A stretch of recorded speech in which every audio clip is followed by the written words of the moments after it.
to represent in graphic the original Burmese kr, yes, is very difficult for a Mon to understand what is it meant.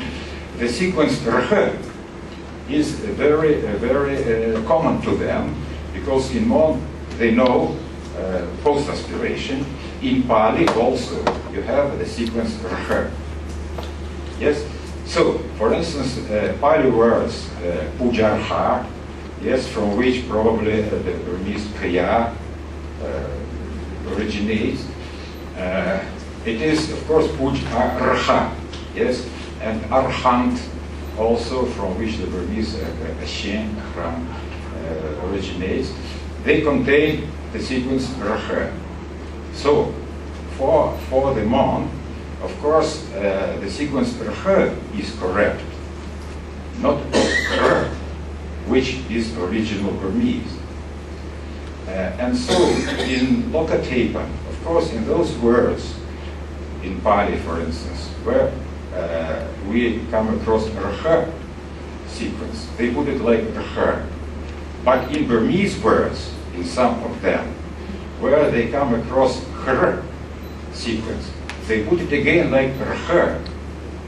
That is, for instance, the word to look for.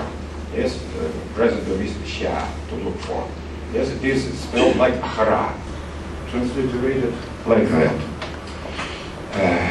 You see, yes, this symbol, this complex symbol, is not represented in Indian or in Indian origin alphabets, yes, but is present in both, in Burmese and in Mon. So one of them is should be the author. Yeah. So usually this sign is in publications is transliterated like this, which I object, and I wrote several times about that, but without any effect. First, transliterating it like this is confusing, because in Old Burmese you have, for instance, two spellings for the same rhyme. Yeah, absolutely the same. Yes, for instance, field, rice, could be spelled like this, or with this. Yeah. So we have also in Old Burmese the rhyme spelled ui. So if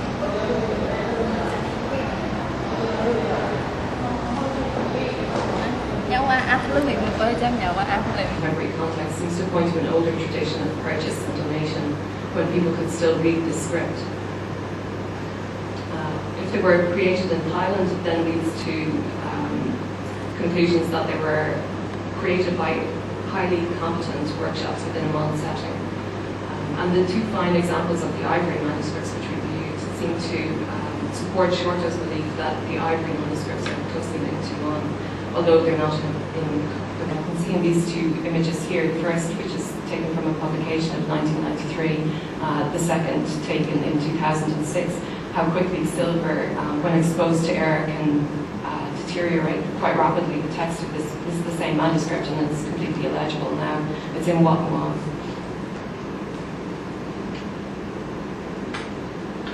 So to conclude, I'd like to say that the presence of these manuscripts in a Mon setting is extremely encouraging, even though no workshops have yet been found in these regions. The surviving manuscripts are certainly of quite exceptional quality. In fact, they're far superior to those on display in Mandalay, which is thought to be the home of the Kamavacha. They're also most likely, they're influenced by Thai artistic influences in their development, and this most likely through connection with Thai through a Mon context. We have for it. We find that the earliest reported example, which I haven't seen, is thought to be from 14th century and created on palm leaf. That's the earliest surviving. But I've heard quite recently of what's called to be a Shan origin for the manuscript itself in its decorative format, and particularly of the Majisi script.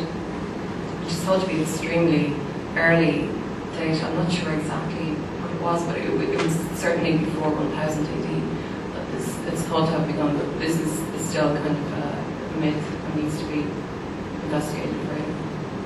So the most secure example would be 14th, 15th century as a custom, as a tradition of these passages of scripture that were put on either palm leaf or onto these that were donated to the monastery that early.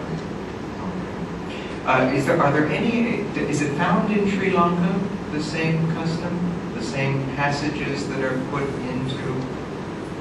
Okay. Right. We're running right on time, so I thought since we're not having a coffee break this morning that we'd have just a few minutes of stretch. So why don't we just take 2 or 3 minutes and then we'll be back on schedule. Was occupied or attacked, annexed by the Burmese army, by the Burmese king along here in 1757. The Mon Kingdom was collapsed, and since then, the restoration and preservation of Mon language and Mon literature is also stopped. So in the colonial time, so the Mon language is not so well used. Because at this time, if compared with the Burmese nationalism and Mon nationalism, Burmese nationalism is very good. Burmese nation is good. For example, they said Mura Jam, Mura Pinayire, Mura Jam. At this time, so many of the Mon leaders also involved in that struggle to preserve the Burmese language and to use the Burmese language. So at this time, in the British colonial time, a lot of Burmese language are used, and a lot of book and magazine and a lot of record are produced in Burmese language. At this time, some of you may remember there's a lot of newspaper under British rule and a lot of magazine like Turiya magazine or Shimua magazine or many other magazines. So at this time, the use of Mon language is very rare. So the Mon language are only used in a rural area and only speaking English. So only in the monastery, the Buddhist monk taught their children, the kids from the village, to read and write Mon. So therefore, the Mon language was not widely used during the Southeast Asia, mainland Southeast Asia, like the doorways to mainland Southeast Asia, is from the India West or from the West to India or from North China, to Southeast Asia. So it's like a trade center in those times. And also the vice versa, the trade is like not only coming into, so it's going in and out. So the trade just here. And also, as you can see here, there are many sites many Asian sites in Burma. Those are from like Bronze Iron Age and Pew and up to today. There are many Asian sites here, so we can see there's a lot of trade zones in Burma. And this Upper Burma and this Lower Burma. So it's all related, it's all connected.